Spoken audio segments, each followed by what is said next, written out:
गया है विपिन वन में, अंबिका विपिन में। और जैसे पहुंची है तो क्या हुआ, लड़की से वो लड़का बदल गई। और जैसे ही वो लड़का बन गई तो श्रद्धदेव महाराज झूमने लगे, अरे अब तो लड़का मिल गया।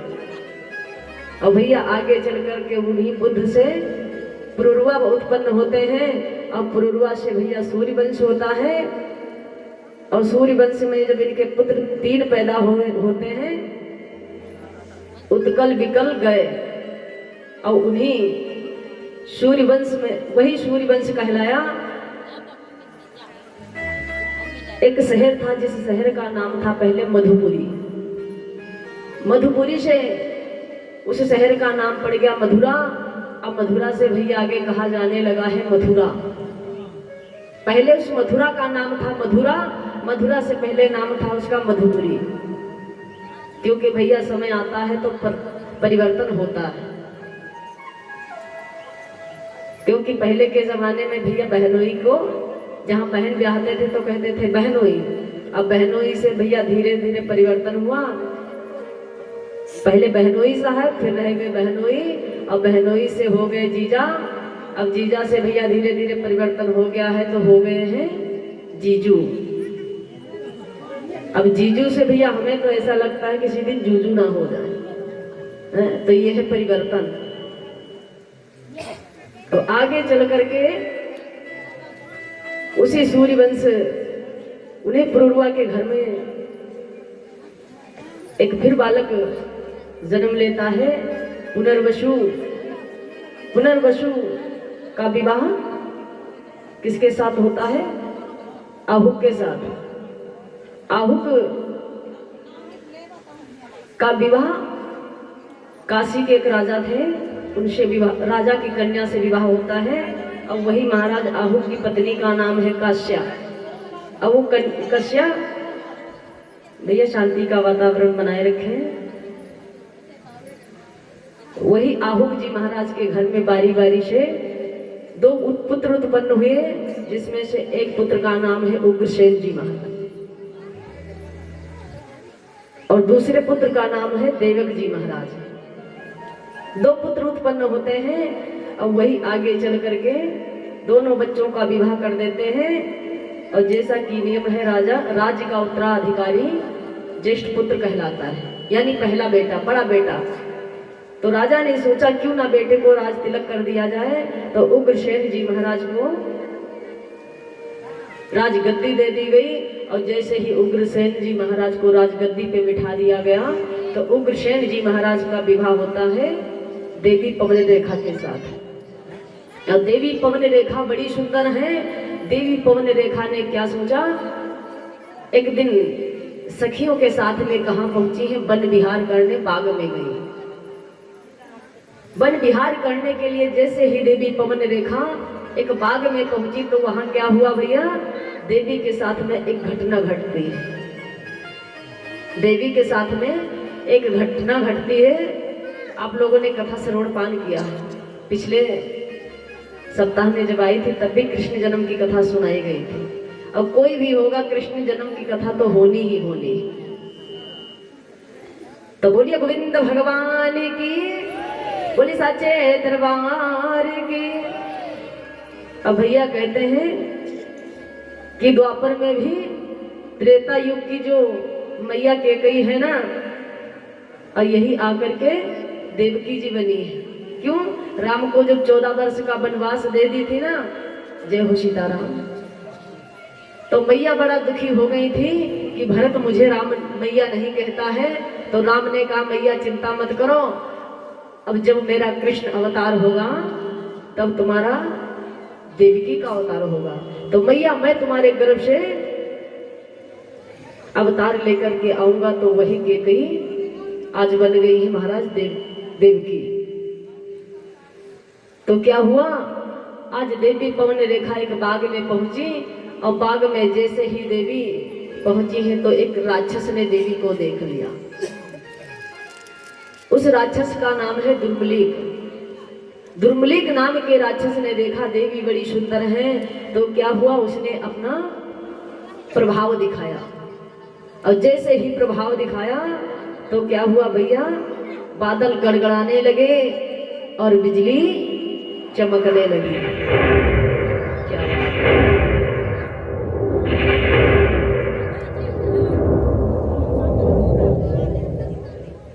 अब जैसे ही बादल गड़गड़ाए, बिजली चमकी, बहुत तेज से हवाओं का झोंका आया।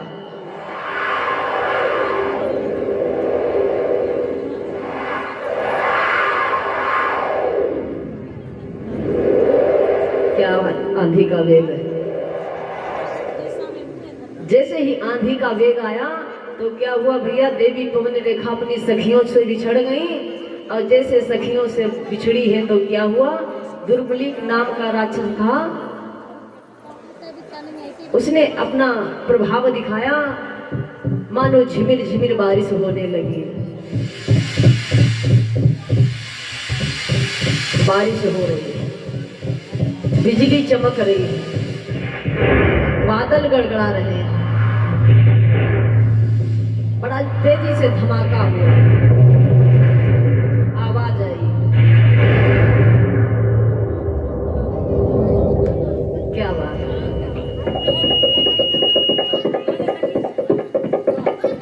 आज देवी घबरा गई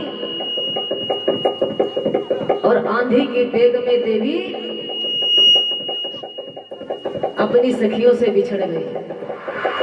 भैया इसका वॉल्यूम कम मत करो, उसको बंद करो। जय श्री राधे, श्री राधे, वॉल्यूम बढ़ाओ। जय श्री श्याम, श्री राधे, राधे राधे। अब देवी अपनी सखियों से बिछड़ गई और जैसे ही बिछड़ी है तो क्या देखा, बड़ा सुंदर मौसम बन गया है, बारिश हो रही, बादल गड़गड़ा रहे, बिजली चमक रही। मौसम बहार का कदम कदम, मौसम बहार का कदम कदम, गुलजार बहार में आने लगे।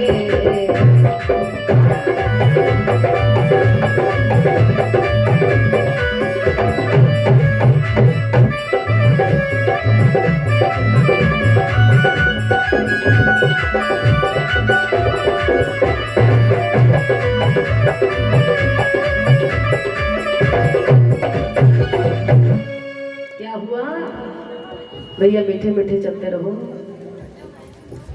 मौसम बहार का कदम कदम, गुलजार बहार में आने लगे। उड़वा ने खींचा कुछ दामन, उड़वा ने खींचा कुछ दामन, गुल पर अब गुल इतराने लगे।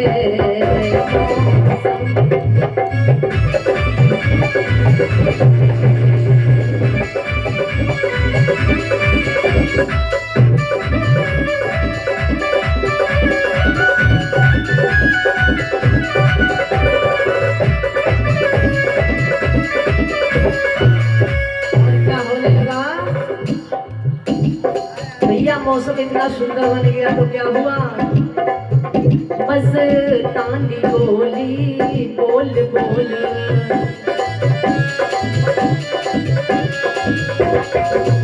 मस्तानी बोली बोल बोल, हो रहे मोल लेने वाले, बोलते परिंदे तरह तरह। क्या बात है, बोलते परिंदे तरह तरह, दिल को राहत देने वाले। मौसम बहार का कदम कदम, चांद बहारों में आने लगे।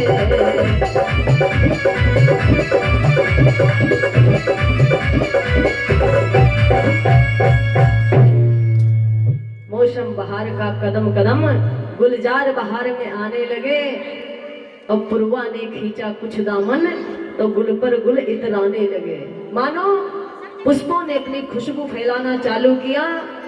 भंवरे गुनगुना रहे हैं, चिड़िया चहक रही है, कोयल बोल रही है।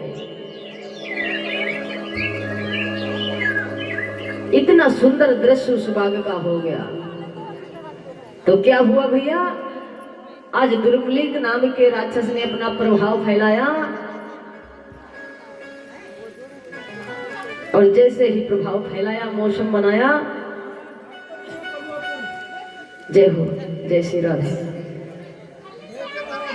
और जैसे ही आज वो दुर्मुलिक नाम के राक्षस ने माया जाल फैलाया, उस माया जाल के प्रभाव से बड़ा सुंदर मौसम हो गया। और उसी बीच में उस दुर्मुलिक नाम के राक्षस ने भैया क्या किया, किसका भेष बनाया, उग्रसेन जी महाराज का, उनके पति का रूप बनाया, देवी पवन रेखा के स्वामी का रूप बना लिया और रूप बदल करके आज देवी के सामने पहुंच गया। कहने लगा, देवी तुम इस बाग में क्या कर रही हो? तो देवी पवन रेखा ने कहा, क्या बताऊं स्वामी, आंधी के बेग से मैं सखियों से बिछड़ गई, तो अच्छा ही हुआ महाराज कि आप आ गए। भैया कथा पे ध्यान दीजिएगा, बड़ी सुंदर पावन चर्चा है। तो देवी पवन रेखा कहने लगी, स्वामी आप बड़े अच्छे समय से आ गए हैं, अगर आप नहीं आते स्वामी तो मैं अकेली क्या करती। मैं तो महाराज अकेले सखियों से बिछड़ गई थी और सखियों से जब बिछड़ गई तो मुझे डर लगने लगा था।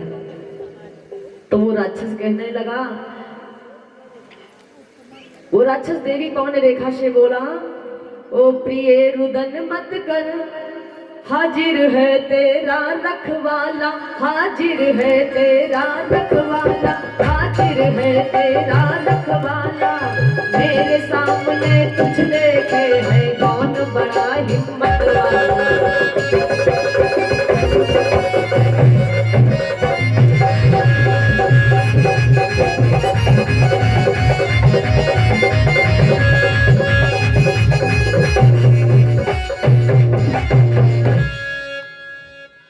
मेरे सामने तुझे देखे ऐसी किसकी हिम्मत है देवी, कौन आ सकता है मेरे सामने, अरे बाग मेरी है। देवी ने कहा, स्वामी अच्छा ही हुआ, उस बाग का दृश्य भैया इतना सुंदर बन गया, बहुत सुंदर छवि दर्शाए है किसी कवि ने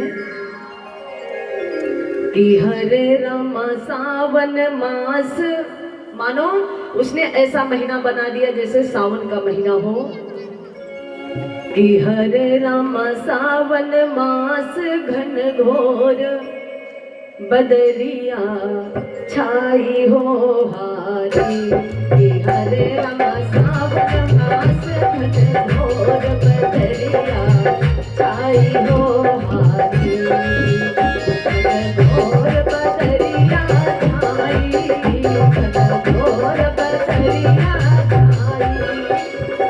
क्या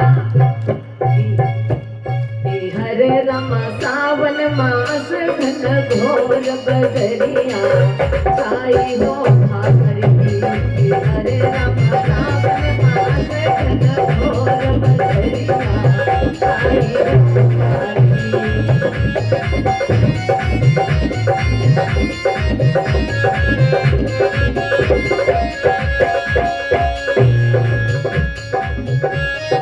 घोर बदरवा कर जय, घोर बदरवा कर जय, मन मोरा पिया संग कर जय, कि हरे रामा मैं नाम बताई रहे सोर हो रामा, कि हरे रामा सावन मास घन घोर बदरिया छाई हो, कि हरे रामा सावन मास घनघोर अंधेरिया छाई हो रामा। यानी क्या हुआ भैया, उस दुर्मुलिक नाम के राक्षस ने अंधेरा छा दिया, घनघोर अंधेरा छा गया, मानो दिन में एक काली घटा छा गई, मानो दिन में ही अंधेरा हो गया, हाथ फैलाओ दिखाई नहीं पड़ता। उस दुर्मुलिक नाम के राक्षस ने ऐसा प्रभाव दिखाया। अब भैया जैसे दुर्मुलिक ने अपना प्रभाव दिखा दिया तो देवी से कहने लगे हैं, देवी देखो ना कितना सुंदर मौसम है। तो उस भैया दुर्मुलिक नाम के राक्षस ने देवी पवन रेखा के साथ में छल कर दिया, और जैसे ही देवी के साथ में छल हुआ तो देवी ने तुरंत डांट कर कह दिया, अरे वो दुष्ट पापी तू कौन है? अरे मुझे तो ऐसा लगता है ये हमारे स्वामी का स्पर्श नहीं है। सच सच सच सच बता दे तू कौन है, अन्यथा मैं तुझको श्राप देने जा रही हूँ। तो भैया वो दुर्मुलिक नाम के राक्षस ने कहा, देवी श्राप मत दो, मैंने कोई गलत नहीं किया रे, तुम्हारी गोद तो सूनी थी, मैंने तुम पे उपकार किया है, तुम्हारी गोद भर दी है और तुम मुझे श्राप देने जा रही हो। तो देवी श्राप मत दो, तुम सच कहती हो मैं तुम्हारा स्वामी नहीं हूं। अब भैया वो दुर्मुलिक नाम का राक्षस असली वेश में आ गया।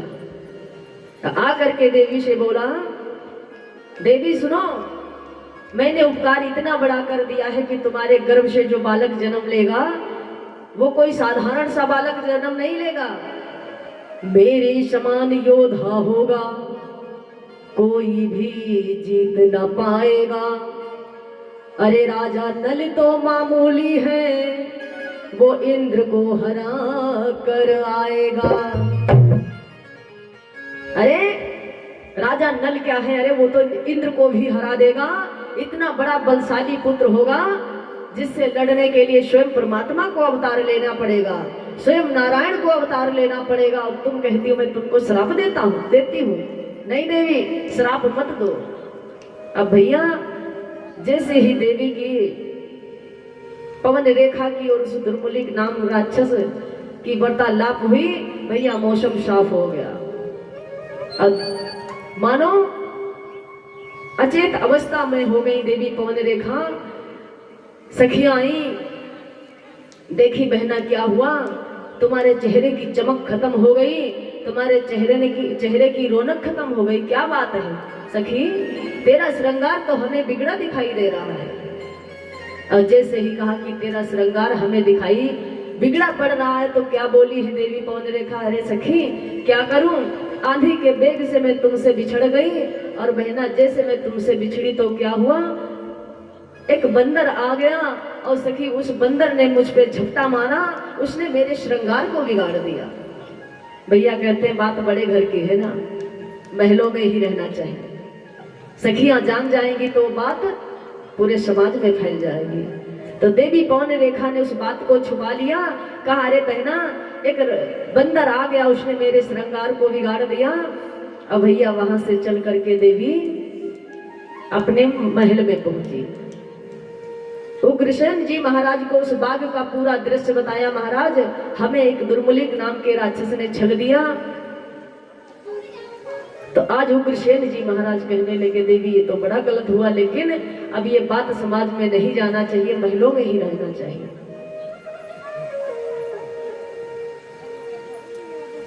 देवी पवन रेखा सोचने लगी है, स्वामी हमारी गोद तो सूनी थी, खैर उस राक्षस ने गलत कर्म किया, तो हमें लगता है कि हो ना हो बालक भी राक्षस पैदा हो जाए। तो कहते हैं भैया जब गोद सूनी होती तो आंगन अच्छा नहीं लगता है, तो क्या कहना है, उजरे बगुल बिना, उजरे बगुल बिना पिपरो न सोहे,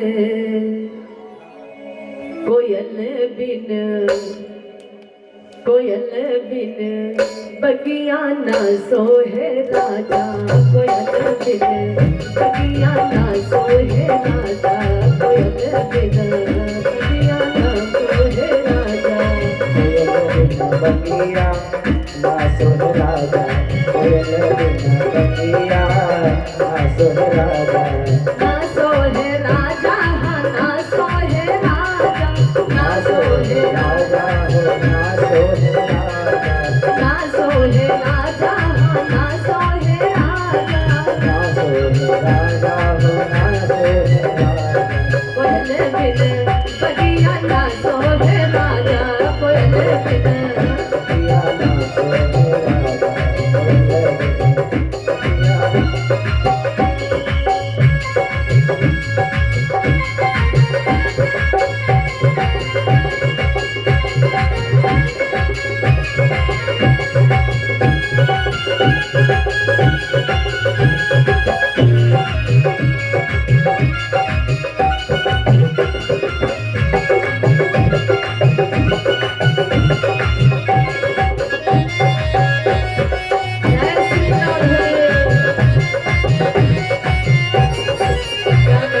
हैं और कहते हैं भैया जैसे सास ससुर बिन ससुरो न सोहे, सास ससुर बिन ससुरो न सोहे, ससुरो न सोहे। जैसे ललन बिना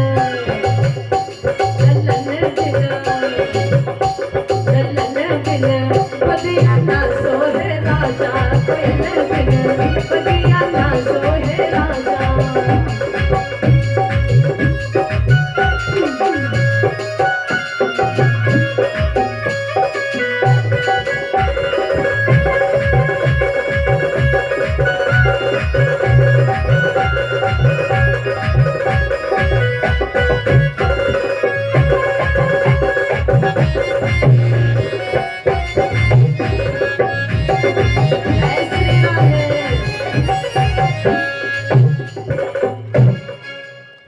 आज देवी पवन रेखा कहने लगी स्वामी अरे बालक के बगैर गोद अच्छी नहीं लग रही।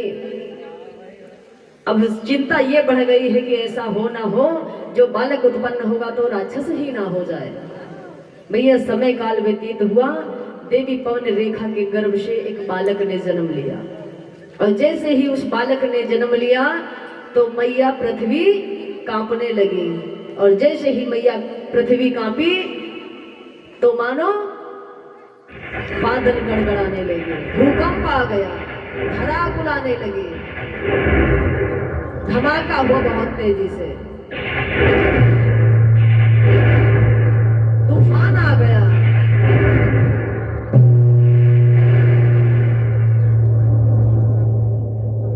मैया पृथ्वी हिलने लगी। क्या बात है। मैया पृथ्वी कांपी और जैसे देवी कांपी है तो उग्रसेन जी महाराज समझ गए कुछ नहीं, देवी तुम्हारा कहना तो सत्य है, मुझे लग रहा है कि ये राक्षस ही हो गया। तो क्या किया, उग्रसेन जी महाराज ने ब्राह्मणों को बुलवाया, ज्योतिषियों को बुलवाया, कहा महाराज इस बच्चे की कुंडली बताओ। तो ज्योतिषियों ने बताया महाराज ये बालक आपके कुल का विनष्ट कर देगा, आपके परिवार को बर्बाद करने वाला होगा, ऐसा ये बालक पैदा होगा। और जैसे कहा ये बालक आपके परिवार को विनष्ट कर देगा तो सूरसेन जी महाराज ने क्या किया भैया, उस बच्चे को एक पिटारे में बंद किया और ले जाकर के यमुना जी में फेंक दिया, बहती हुई यमुना में फेंक दिया। अब वो बालक बहता बहता कहाँ पहुंच गया, उधर भैया सूरसेन जी महाराज स्नान कर रहे थे यमुना में, भजन कर रहे थे और ये बहता हुआ बालक सूरसेन जी महाराज के पैरों से टकराया। तो सूरसेन जी महाराज ने कहा देखो इस पिटारे में क्या है। तो सूरसेन जी महाराज ने उस पिटारे को खोला तो क्या देखा, एक बड़ा सुंदर तगड़ा तंदुरुस्त बालक है। तो सोचा शायद विधाता की यही मर्जी होगी तो हमें ये बालक मिल गया है, और भी हमारे संतानें हैं, जाने किस माँ बाप ने इस बच्चे को इस बहती हुई गंगा में फेंक दिया, तो क्यों ना इस बच्चे को घर उठा लिया जाए। तो सूरसेन भैया आज उस राक्षस को उठा करके अपने घर को चले। और भैया उस राक्षस का नाम ज्योतिषियों ने रखा था कंस। अब कंस माने होता है अभिमान। ज्योतिषियों ने बताया महाराज इसका नाम होगा कंस। तो आज उधर सूरसेन जी महाराज उस कंस को पिटारे सहित अपने घर लाते हैं, ला करके अपनी पत्नी को दिया, देवी देखो प्रभु ने हमें एक बालक और दे दिया है। अब वो बालक भैया धीरे धीरे बढ़ने लगा और बढ़ करके जैसे वो बालक बढ़ने लगा तो क्या हुआ, आज वो बालक किसके साथ खेल रहा है, वसुदेव जी महाराज के साथ। वसुदेव के पिता हैं सूरसेन जी महाराज। कथा समझ में आ रही है? इधर भैया लोगों को हाथ उठाओ, देखे कितने भक्तों को समझ में आ रही। अगर समझ में आ रही तो ठीक, अच्छी लग रही तो उठाना, अगर अच्छी ना लगे तो हाथ नीचे करना। कथा जिसको अच्छी लगे तभी हाथ ऊपर उठाना। अच्छा, लगभग सभी को अच्छी